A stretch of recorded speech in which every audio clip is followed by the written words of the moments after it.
Deixa eu trazer um outro trecho do pronunciamento do ministro Ricardo Lewandowski. Ele falou sobre a necessidade e prometeu, inclusive, revisar os protocolos de segurança do sistema prisional. Acompanhem. Eu mandei também, desde logo, fazer uma ampla e imediata revisão abrangente de todos os equipamentos e protocolos de segurança nas 5 penitenciárias federais. Isso já foi feito a partir de ontem e nós temos um prazo para que isso seja feito de 5 dias para que tenhamos os primeiros informes. Aí, Ricardo Lewandowski prometendo uma ampla revisão dos protocolos de segurança do sistema prisional do governo federal, esses 5 presídios que são administrados pelo governo federal. Você, José Maria Trindade, o que está em debate nesse momento? Porque certamente a pressão vai ser enorme para que essas mudanças aconteçam o quanto antes e é preciso apertar os cintos agora, hein? É interessante que ações assim e eventos desta natureza acabam provocando um debate muito forte e isto é positivo. Primeiro, todo mundo agora sabe que existem os tais presídios federais de segurança máxima, né? Eles são realmente diferenciados, né? São diferenciados. E os presos que estão nesses recintos, eles deveriam ser monitorados de uma maneira diferenciada. Repetindo, esses 2 estão condenados apenas acima de 100 anos. Recentemente, existia no Brasil um limite de 30 anos. Ninguém poderia ficar mais do que 30 anos preso. Agora é 40 anos. 40 anos preso. Então, pela lógica, eles ficariam 40 anos presos, porque a remissão de penas, a progressão, isso não atinge porque são vários processos para somar os 100 anos, né? Não é um crime que deu 100 anos de cadeia, porque no Brasil não existe prisão perpétua e condenar alguém a 100 anos seria prisão perpétua. Então, assim, são vários que somam 100 anos. Então, há a chamada unificação de pena, que fica em 40 anos, era 30, aumentou recentemente para 40 anos.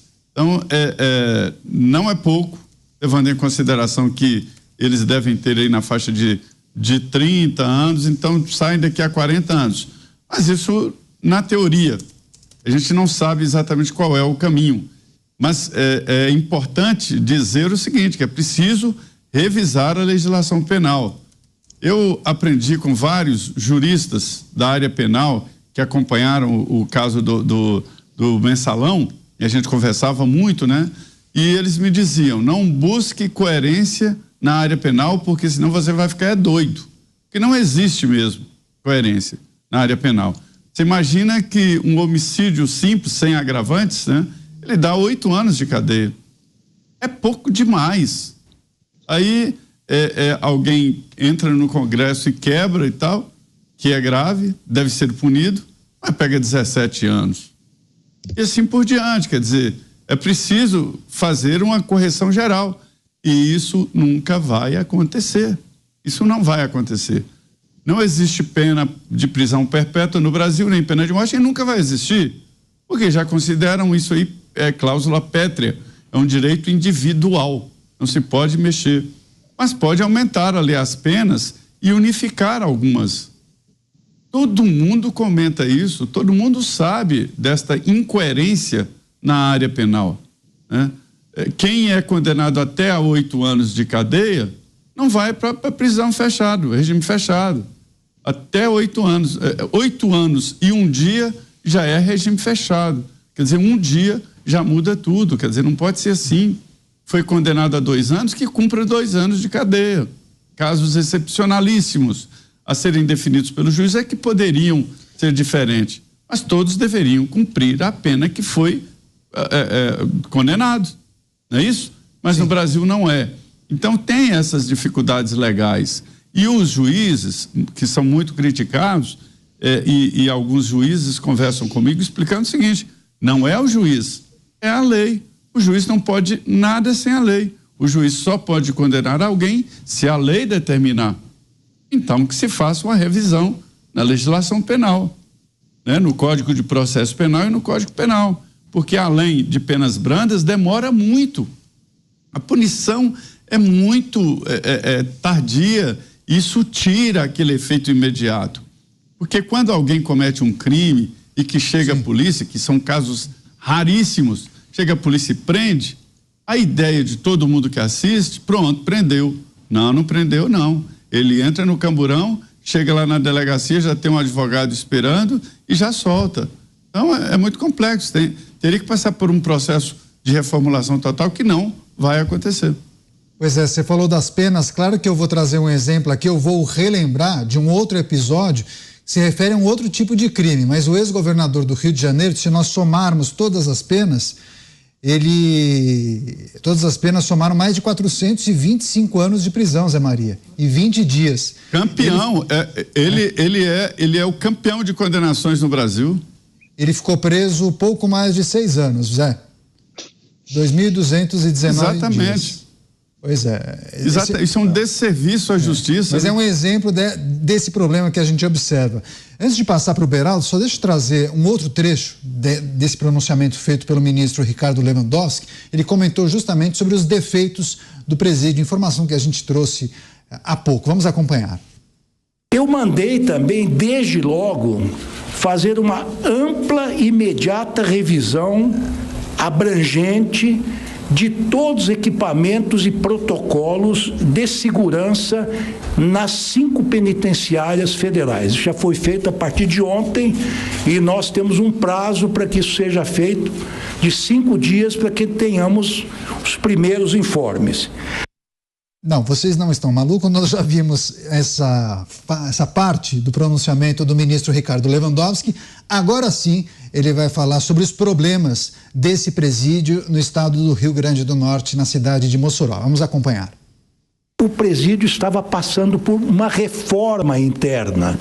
Quer dizer, várias instalações estavam sendo reformadas, então havia operários lá dentro da unidade prisional, ferramentas existiam lá dentro, né? Estavam, infelizmente, a informação que nós temos não estavam devidamente acondicionadas e trancadas, possivelmente estivessem espalhadas pelo presídio ao alcance então das pessoas que realizaram esta fuga. É um ministro muito franco, né? Falando sobre os problemas que foram identificados lá, não poderia ser diferente. É importante, eu acho que até fazer essa meia-culpa nesse momento, né, Cristiano Beraldo? Não dá para você querer esconder o sol com a peneira. É um caso de uma fuga inédita. Nunca ninguém tinha conseguido fugir de um presídio federal. Tem que assumir o erro, a culpa, identificar os problemas e tentar corrigi-los para ontem, né? Prioridade 0, né? Ô Caniato, se eu estou nessa posição, a minha entrevista coletiva seria para anunciar o seguinte: o diretor do presídio está preso porque permitiu que uma obra que acontecia no presídio, na unidade prisional, deixasse ferramentas de obra ao alcance de presos. Isso é absolutamente inaceitável. Isso nos transforma numa república das bananas. Não se pode falar uma coisa dessa com essa... veja bem, puxa, aconteceu, olha... Não! Cadê a prisão preventiva para um irresponsável que deixa equipamentos de obra ao alcance de presos? Ninguém pensou nisso. Meu Deus, os presos pegaram o equipamento. Puxa, logo aqui nesse presídio federal, só porque estão aqui os mais perigosos do sistema carcerário brasileiro. A gente não imaginou que deveríamos ter fiscalizado esses equipamentos da obra para que ficassem devidamente acondicionados, guardados e trancados longe do alcance dos presidiários. Ora, que surpresa! Puxa vida, pessoal, vocês não sabem. Aconteceu aqui um probleminha e vejam, 2 condenados a mais de 100 anos de prisão conseguiram pegar esses equipamentos da obra. Puxa vida, olha só como o acaso conspirou a favor desses reeducandos, como diz o Mota. Aliás, o ministro Lewandowski, que foi ministro do STF, ele foi responsável pelo programa Cidadania nos Presídios. Ele sempre se debruçou na realidade dos presídios, sobretudo os presídios federais. Conhece bem a realidade dos presídios. E, sinceramente, não dá para condescender com nada do que está acontecendo. Não dá para simplesmente não ter energia para tomar medidas drásticas que passem o recado exato que não só a bandidagem precisa receber, mas que, sobretudo, a sociedade brasileira, que paga a conta, precisa ter de satisfação diante desse absurdo. Porque nós estamos a um pequeno passo, de simplesmente termos o sistema prisional federal absolutamente desacreditado. E aí não resta nada à sociedade brasileira. Nada. Quando quiserem tirar o Marcola do contato que tem com os seus cupinchas para que ele pare de dar ordens, ainda, apesar de preso, mas pare de dar ordem na criminalidade que acontece nas ruas, vão levar ele para onde? Não levar ele para lugar nenhum, porque acabaram as opções, esgotamos as opções. Eu não vi ninguém dizer até agora que farão uma inspeção imediata, urgentíssima, de todas as instalações elétricas que acontecem, que estão nos presídios federais. Estão falando em construir muros, estão falando em rever protocolos, mas e as fragilidades que estão ali? Quais outras construtoras foram tão irresponsáveis quanto essa? São 5 presídios. Cadê essa inspeção física? Hoje já existem equipamentos aí à vontade para você fazer raio-x de parede, de tubulações e por aí vai. E outra coisa, quando você tem obra em presídio, obra de manutenção, numa estrutura tão grande como essa, obviamente estas obras são permanentes, não só em Mossoró como em qualquer outro presídio. Isso é uma realidade do cotidiano dos presídios. Quem mora em casa sabe disso. É o cano que estoura, a luz que queima, a parede que fica desgastada, você tem que pintar, o chão que quebra. É manutenção permanente. Imagina um presídio. Então, sinceramente, esse tipo de manifestação que eu vejo presta um desserviço ao combate ao crime, presta um desserviço à sociedade brasileira. Eu não estou vendo em nenhuma dessas manifestações a energia e a urgência que eu, como brasileiro, gostaria de ver. Estou vendo aqui no chat, muitos pensam como o Beraldo e muitos gostam da sua eloquência, viu, Beraldo? Agora, Mota, você concorda com o Beraldo? Apesar de rápida, faltou uma resposta mais enérgica? Eu não tenho como discordar do Beraldo, né? Se eu for discordar do Beraldo, eu apanho aqui nas redes sociais, porque o fã-clube do Beraldo é gigantesco. Mas eu acho que o Beraldo está absolutamente certo. Inclusive, acho que se houver mesmo a intenção de melhorar, de dar uma resposta boa para esse problema, talvez alguém dessa equipe pudesse dar um pulo em El Salvador. Ver lá o que foi que eles fizeram, né? Talvez haja alguma coisa a ser aprendida por lá. Eu vi que foi anunciada uma ampla e imediata revisão dos protocolos de segurança. Show de bola. Mas em 5 dias, eu acho pouco tempo, né? São 4 presídios federais. Imagine a quantidade de protocolos, de instruções que precisa ser revista, de instalações. 5 dias me parece pouco. Outra pergunta, quem vai fazer essa revisão? São as mesmas pessoas que fizeram os protocolos ou vai ser trazido algum especialista mesmo? Né? Essa é uma pergunta justa. Agora, a pergunta que mais está aqui mexendo comigo, eu vi que muitos dos nossos espectadores, Canhato, têm a mesma dúvida. E eu queria colocar aqui para discussão. Claro, por favor. A gente mostrou, se puder mostrar de novo, o presídio tem 2 cercas duplas, né? Isso, tem as imagens. Se a produção puder colocar, inclusive, é um vídeo com vários takes desse presídio. E aí tem muita gente, aí a gente ouviu a explicação de que tinha ferramenta de obra lá, e tem muita gente perguntando, se você tivesse um alicate ou uma enxada, né? Uma ferramenta de obra é isso, né? Um alicate, uma enxada, como é que você ataca uma cerca dessa? Com um alicate, com uma enxada? O que você consegue fazer? A gente podia criar um reality show, né? Botar um grupo aí, dar para cada um alicate e uma enxada e ver quem consegue sair daí. É uma pergunta interessante. Pois é, certamente as autoridades e a cúpula da penitenciária e também do sistema que administra os presídios federais terá em algum momento que explicar exatamente com detalhes como aconteceu essa fuga. A gente percebe que eles ainda estão apurando as informações, não tem todos os detalhes e da dinâmica dessa fuga, mas a gente vai precisar em algum momento saber, ter acesso a essas informações e eventualmente até aos vídeos, né, José Maria Trindade, porque trata-se de uma cerca reforçada e apesar de muito talentosos para esse tipo de ação criminosa, para escapar de uma localidade como essa, muitas vezes é preciso de um maquinário pesado para você conseguir cortar essas cercas, né, Zé Maria? Exatamente, é preciso de equipamentos. Eu super entendo aí essa reação do Beraldo e eu concordo com ele. Veja bem, o servidor público e todos envolvidos numa penitenciária sim passaram por um concurso e são servidores públicos. Eles têm algumas características próprias que nós da iniciativa privada não temos. Estabilidade no emprego, aposentadoria especial com salário integral. Existem várias vantagens, né, de ser servidor público exatamente para atrair. Seria para atrair um servidor de melhor qualidade. Pois bem, não são direitos individuais que o servidor público pega e coloca debaixo do braço e leva para casa. São direitos especiais aos servidores públicos que deveriam, né, ser revertidos em um trabalho melhor para a sociedade.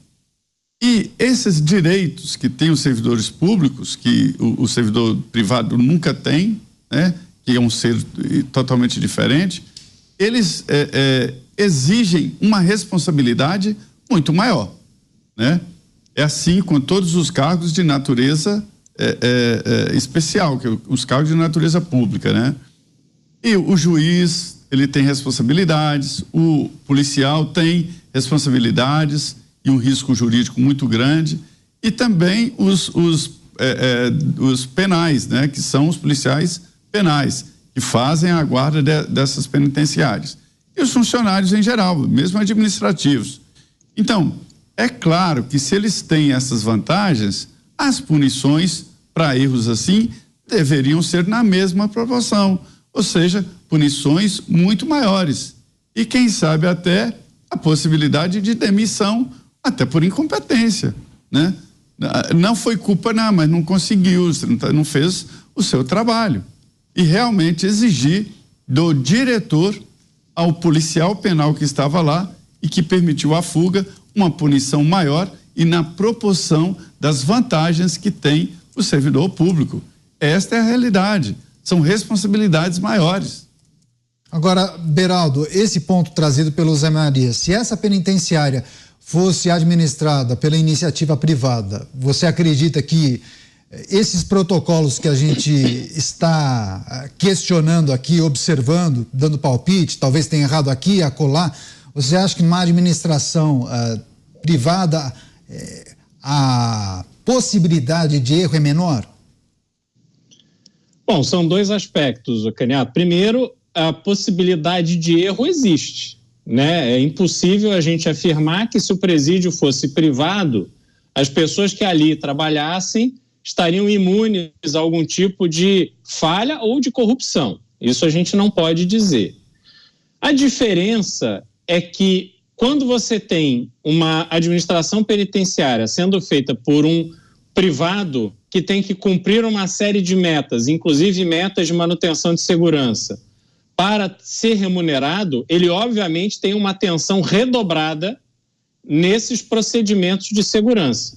Mesmo que a execução do trabalho, quer dizer, a polícia penitenciária, né, um presídio, quando ele é de administração privada, não quer dizer que ele vai contratar uma empresa de segurança privada, não é isso.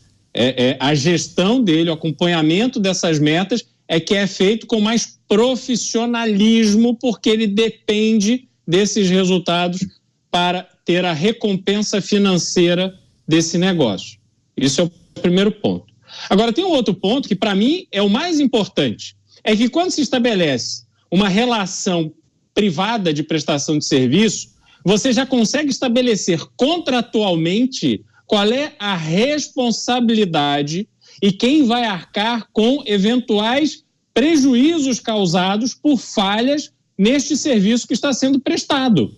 Então, algo exemplo, que nessa relação com o servidor público não fica claro para a gente, né? O que vai acontecer com os servidores envolvidos num suposto esquema de fuga, né? Se for demonstrada incompetência, o máximo que vai acontecer é a aposentadoria compulsória. Você está inabilitado de continuar prestando serviço ao povo brasileiro, você está condenado a ficar em casa recebendo seu salário. É isso que a gente vê no Brasil. Então, essa dinâmica de relação com o privado, pelo menos dá ao poder público e a nós brasileiros que pagamos a conta, a possibilidade de ver o nosso prejuízo ser coberto pelo privado responsável. Ele que tenha seguro, ele que tem que fazer um depósito, enfim, é um instrumento a ser definido do ponto de vista contratual, mas o fato concreto é que, diante de todas essas responsabilidades diretas, o privado tende a gerir isso de uma maneira mais eficiente e profissional. Essa é a diferença. Pois é, e muitos aqui questionaram justamente que a estabilidade do funcionário público, do servidor, acaba não contribuindo, muitas vezes, para a eficiência do profissional que fica por muitos e muitos anos em uma determinada área, né? E que também a rotatividade seria importante, a gente não tem informações se isso acontece, por exemplo, nesses presídios.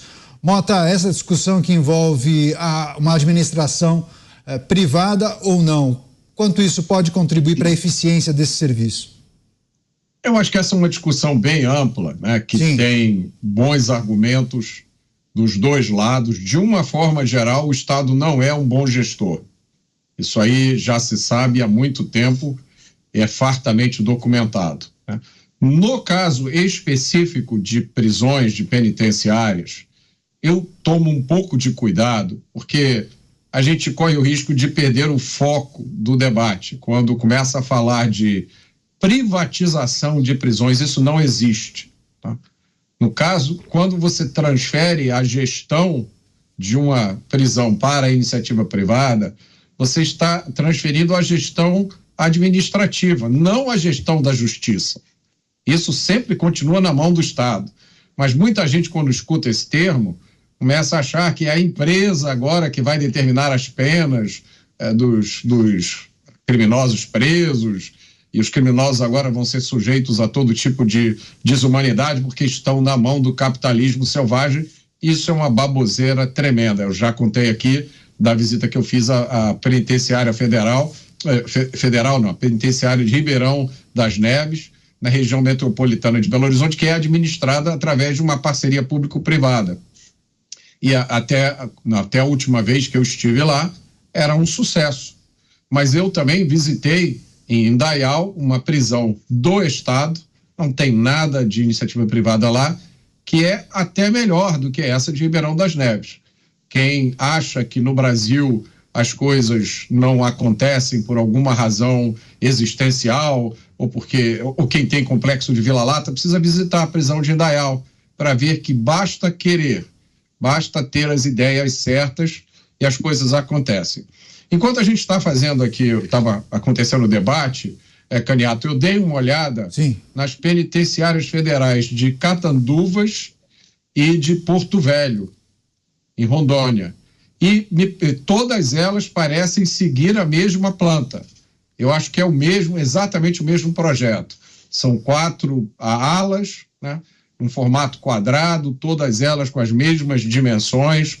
Então, eu acho que não vai ser difícil realmente fazer uma revisão de protocolos de segurança, de sistemas de tecnologia, porque provavelmente são os mesmos para todas as penitenciárias federais.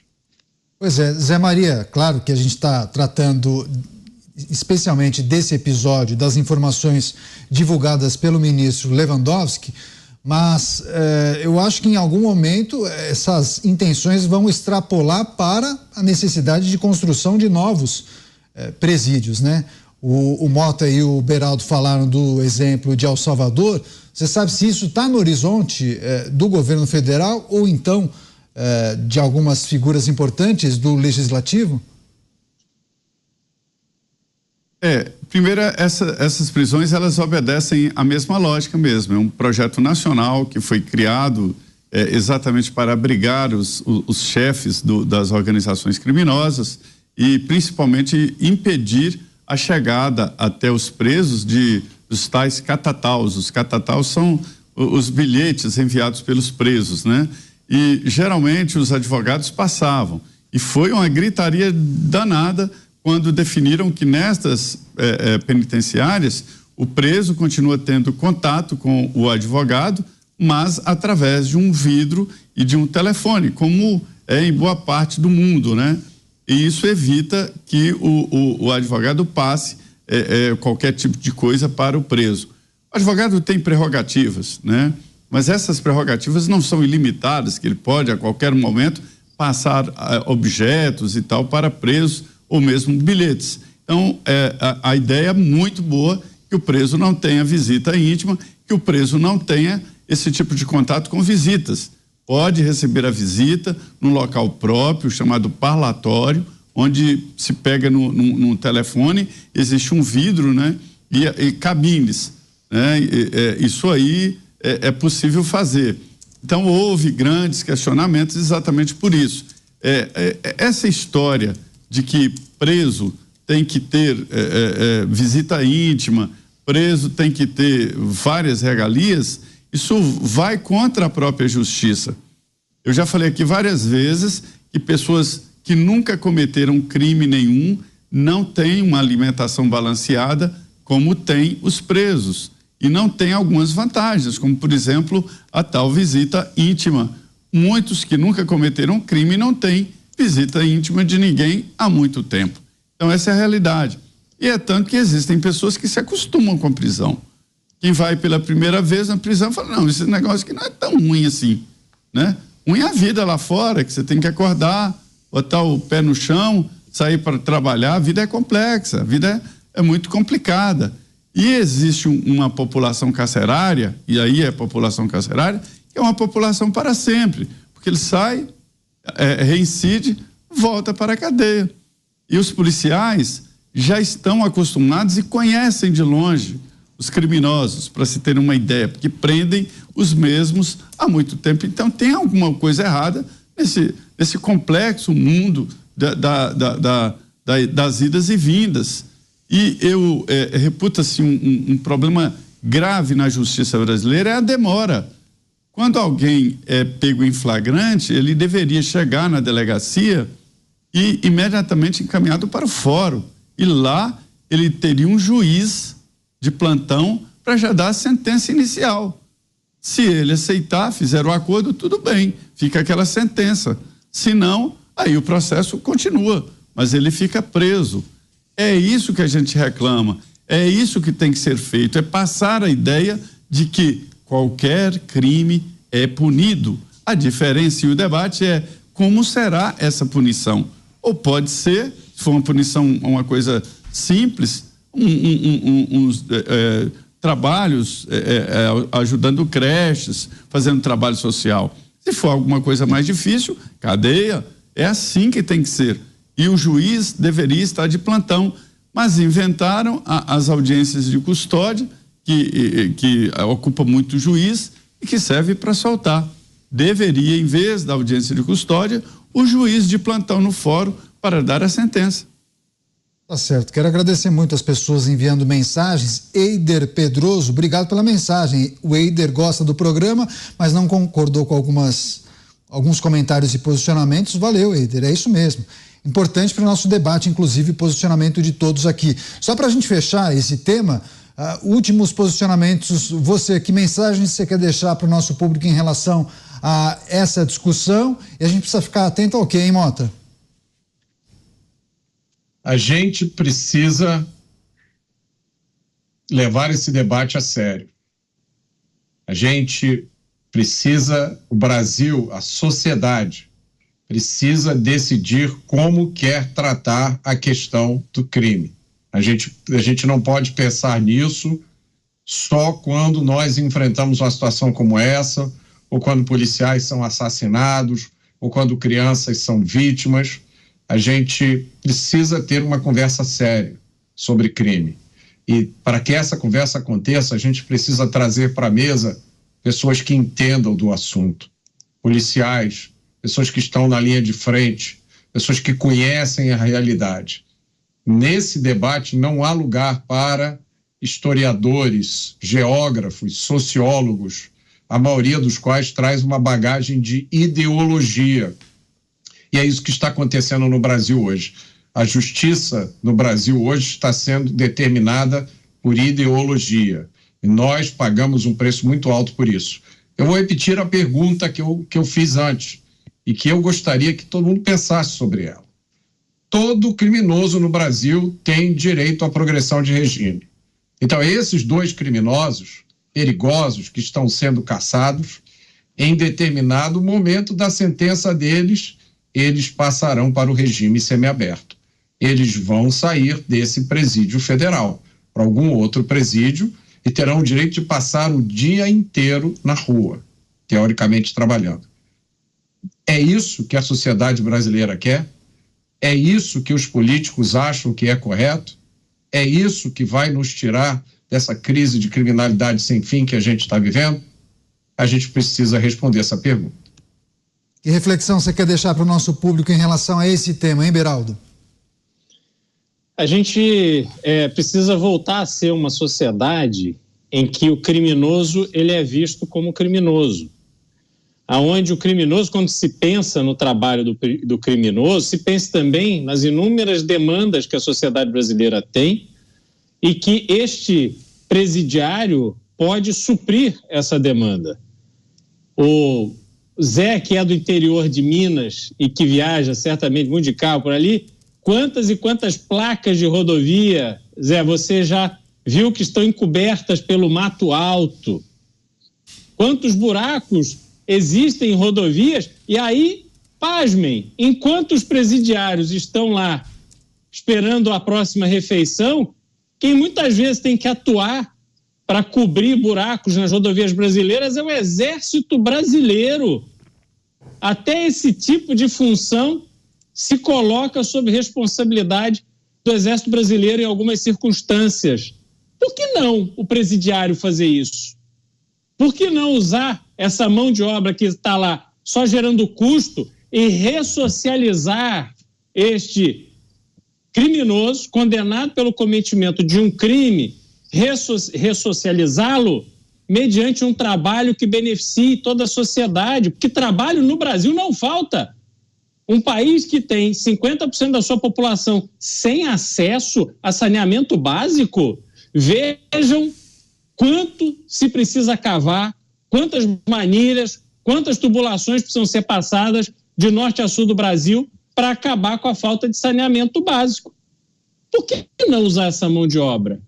Por que ter tanta preocupação com o preso, com a ressocialização do preso, enquanto as pessoas de bem não conseguem se socializar porque sequer tem água potável, água encanada em casa? Olha só, esses muitos Brasis que convivem em permanente conflito, desafiando a lógica, desafiando o nosso bom senso, a nossa inteligência. A gente precisa colocar o Brasil nos trilhos para que tudo que aconteça tenha uma razão e um propósito. E quando a gente olha para o nosso sistema carcerário, a gente não está encontrando nem propósito e nem razão. Porque quem fica preso com celular, maconha, cocaína, visita íntima, dinheirinho todo mês para a família, realmente não está sendo punido por nada.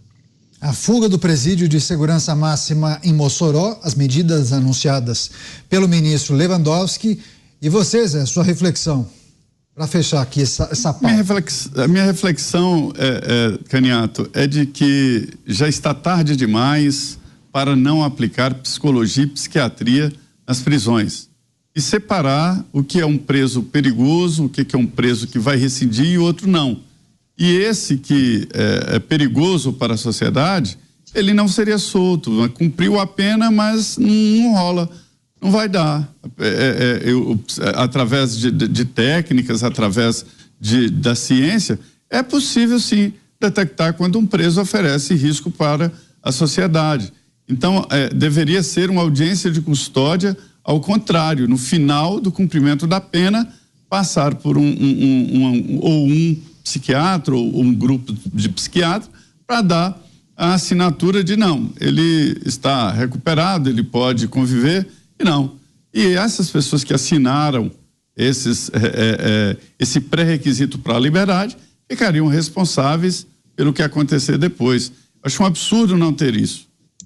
Pois é, e a gente precisa agradecer as muitas mensagens, comentários, pessoas que concordaram, não concordaram, mas é isso que é fundamental nesse debate, que vocês acompanhem o nosso programa e mandem as perguntas, as suas manifestações. É fundamental para a gente construir o programa Os Pingos nos Is todos os dias.